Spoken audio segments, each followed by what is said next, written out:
ওহো, এই তো ছাগল দেখা যায়, আশেপাশে তো মনে হয় কেউ নেই। এই সুযোগে এই ছাগলটা আমি চুরি করে নিয়ে পালাবো। হাহা, ছাগল আসো আসো, আমার দিকে আসো, আস্তে আস্তে চলে আসো, আর একটু আসো, আসলেই এবার তোমাকে ধরবো, মাথায় করে নিয়ে তোমাকে আমি পালাবো।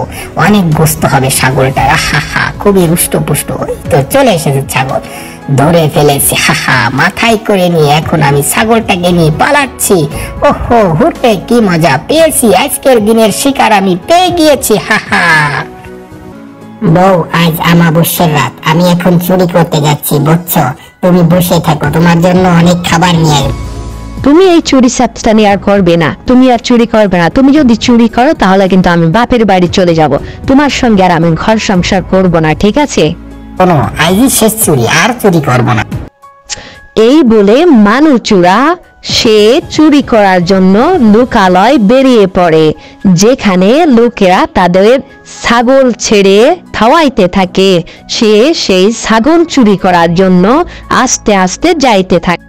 মানুচূড়া হাঁটতে হাঁটতে গিয়ে দেখে যে লোকালয়ে একটা ছাগল ঘাস খাইতেছে। সে ছাগলটাকে দেখে আর লোভ সামলাইতে পারে না, আর মনে মনে অনেক খুশি হয়, এবং ছাগলটা খুবই রুষ্টপুষ্ট ছিল। মানুচূড়া এটা দেখে তো অবাক হয়ে যায় যে আজকে এটা চুরি করলে আর আজকে দিনের মধ্যে চুরি করা লাগবে না।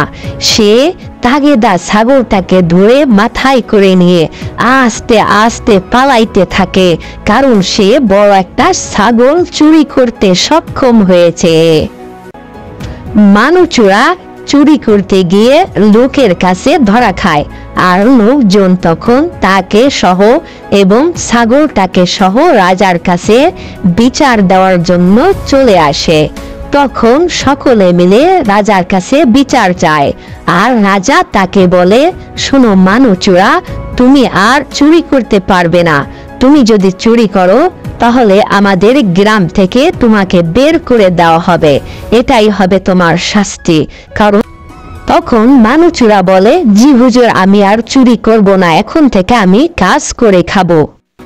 তখন মানুচূড়া চুরি বিদ্যা ছেড়ে দিয়ে সে ভ্যানে করে শাক সবজি নিয়ে বাজারে বিক্রয় করে তার জীবিকা নির্বাহ করে। এভাবেই মানুচূড়া সে চুরি ছেড়ে দেয়। সে গ্রাম থেকে সবজি ভ্যানে করে নিয়ে শহরে এসে বিক্রয় করে, সেভাবে তার সংসার চলতে থাকে। এভাবেই মানুচূড়া চুরি বিদ্যা ছেড়ে দিয়ে সে শাক সবজি বিক্রয় করে তার পরিবার পরিজনকে চালায়। এভাবে মানুচূড়া ভালো হয়ে যায়। তখন সে তার শাক সবজি শহরে নিয়ে এনে বিক্রয় করে। শহরের লোকেরাও তাকে অনেক টাকা দেয়।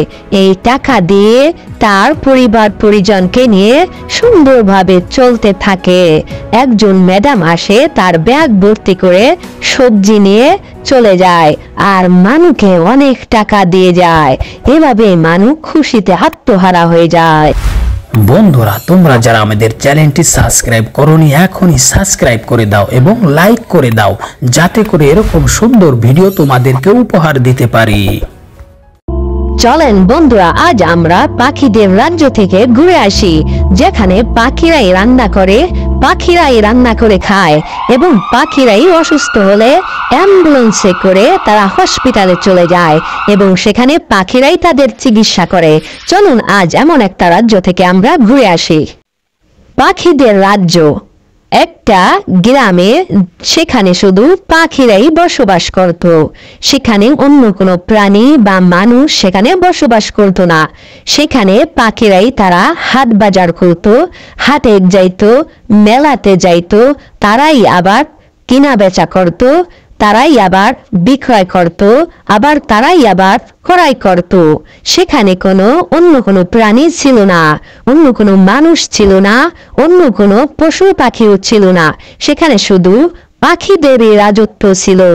পাখিরা সেখান থেকে বাজার করে গাড়িতে করে আস্তে আস্তে তারা তাদের বাসার দিকে যাইতো, কারণ ওই বাজারটা ছিল অনেক বড়। সেখানে অনেক ধরনের সবজি, অনেক ধরনের ফল এবং অনেক ধরনের জিনিসপত্র ক্রয় বিক্রয় করত। পাখিরা ক্রয় করত এবং পাখিরাই সেখান থেকে কিনে নিত। এইভাবেই ওই রাজ্যটা পরিচালিত হতো। এইভাবে ওই রাজ্যে খুবই ভালোভাবে সকলেই একসঙ্গে বসবাস করত এবং সবাই একসঙ্গে মিলেমিশে থাকত। সেই পাখিদের রাজ্য খুবই সুন্দর ছিল। এভাবে একে অপরের সঙ্গে বন্ধুত্ব, মহাব্বত, ভালোবাসা তৈরি হতো।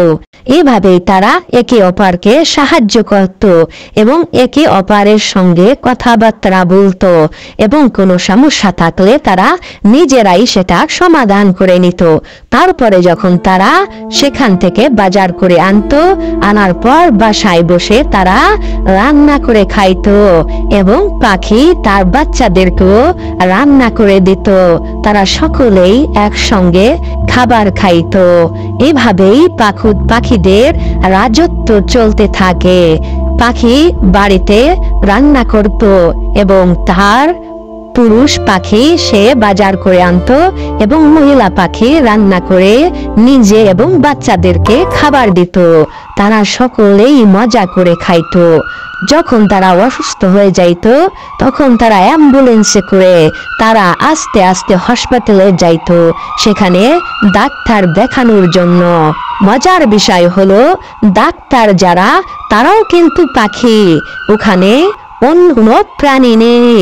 তারা আস্তে আস্তে করে গাড়িতে করে চলতে থাকতো।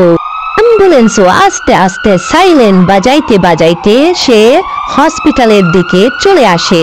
সে হসপিটালের সামনে এসে থামে এবং রোগীকে হসপিটালে ভর্তি করে। আর সেখানেও সেই পাখিরা তাদেরকে চিকিৎসা করে। একটা পাখি অসুস্থ হয়ে বেতের মধ্যে শুয়ে থাকে এবং অন্য একটা পাখি তার চিকিৎসা করে। তাকে চেলাইন দেওয়া হয় যাতে করে তাগেদা সে সুস্থ হয়ে যায়। এইভাবেই সেখানে পাখিরা তাদেরকে চিকিৎসা দিত। কালো পাখি, সাদা পাখি, সব ধরনের পাখিরাই সেখানে ডাক্তার ছিল। তারা সেখানে সকলকে খুব যত্ন সহকারে চিকিৎসা দিত। এভাবে পাখিদের রাজ্যটা সুন্দরভাবে চলতে থাকে। এভাবেই পাখিরা একে অপরকে সাহায্য করতে থাকে, নিজেদের মধ্যে ভালোবাসা তৈরি করতে থাকে। একটা কালো পাখি হাসপাতালে এসে মারা যায়, তখন সবাই দুঃখ করতে থাকে সেই পাখিটার জন্য। বন্ধুরা, তোমরা যারা আমাদের চ্যানেলটি এখনো সাবস্ক্রাইব করোনি, অতি শীঘ্রই সাবস্ক্রাইব করে নাও এবং সামনে পার্টের জন্য তোমরা কমেন্টে জানাবে। আমরা দ্বিতীয় পার্ট নিয়েও আপনাদের বন্ধুরা, আজ তোমাদেরকে শান্তিময় গ্রামের মানু জেলের গল্প শোনাবো। মানু মিয়া সে একজন গরিব জেলে ছিল। সে প্রত্যেক দিনের মতো তার জালকে কাঁধে করে নিয়ে তার বাড়ি থেকে হাঁটতে হাঁটতে নদীর দিকে যাইত। সে নদীতে গিয়ে মাছ ধরত এবং সেই মাছ বাজারে বিক্রয় করে তার সংসার চালাতো। তো মানু মিয়া আজও তার জালকে কাঁধে করে নিয়ে হাঁটতে হাঁটতে সে নদীর দিকে যাইতে থাকে, কারণ সে মাছ ধরবে আর এই মাছ ধরে তার সংসার চালাবে। আজ যখন নদীর পাড়ে যায় তখন দেখে অনেকগুলো মাছ, ঝাঁকে ঝাঁকে মাছ, অনেক মাছ ছিল। সে মাছ দেখে অনেক খুশি হয়ে যায়, কারণ তার জালে আজ অনেকগুলো মাছ বাঁধবে। এই কারণে সে অনেক খুশি হয়ে যায়। তখন সে তার নৌকায় করে আস্তে আস্তে নৌকা চালাইতে চালাইতে নদীর মাঝখানে যাইতে থাকে, কারণ সেখানে গেলে আরো অনেক মাছ সে ধরতে পারবে। এই জন্য সে আস্তে আস্তে তার নৌকাটা নিয়ে নদীর মাঝখানে চলে যায়। সে নদীর মাঝখানে গিয়ে তার যে জাল ছিল সে জালটা নদীর মধ্যে ফেলে দেয়, কারণ সে এখন মাছ ধরবে। সে তার জালটা নদীর মাঝে যখন ফেলে দেয়, অনেকগুলো মাছ চারিপাশ দিয়ে শুধু ছুটাছুটি করতেছে, লাফালাফি করতেছে। এই দেখে মানু মিয়া অনেক খুশি হয়ে যায়, কারণ সে আজ অনেকগুলো মাছ পাবে তার জালের মধ্যে। এইভাবে সে মানু মিয়া অনেকগুলো মাছ ধরতে থাকে। তারপরে সে মাছগুলো বাজারের দিকে নিয়ে যাইতে থাকে মাথায় করে নিয়ে, কারণ সে বাজারে গিয়ে এই মাছগুলো বিক্রয় করবে। সে হাঁটতে হাঁটতে মাথার উপর মাছের ঝাঁকাটা নিয়ে সে হাঁটতে থাকে। আস্তে আস্তে করে সে গ্রাম থেকে শহরের দিকে চাইতে থাকে।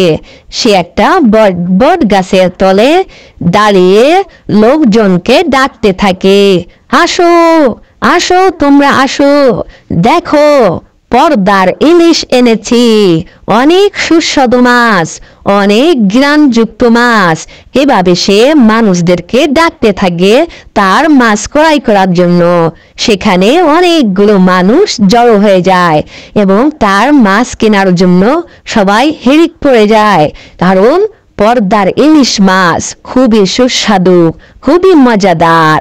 এভাবে সে মাছগুলো বিক্রয় করে সে হাসতে হাসতে আনন্দ মনে তার জালকে কাঁধে করে নিয়ে বাড়ির দিকে যাইতে থাকে, কারণ সে অনেকগুলো মাছ পেয়েছে আজ। এইভাবে তার জালটা কাঁধে করে নিয়ে বাড়িতে চলে আসে এবং তার ছেলে মেয়ে স্ত্রী নিয়ে অনেক শান্তিতে বসবাস করতে থাকে। তো বন্ধুরা, মানু মিয়ার গল্প আজ এই পর্যন্ত। তোমরা যারা আমাদের চ্যানেলটি এখনো সাবস্ক্রাইব করোনি, অবশ্যই চ্যানেলটি সাবস্ক্রাইব করো এবং ভিডিওটা লাইক করে দাও, যাতে করে এরকম নতুন নতুন ভিডিও তোমাদের কাছে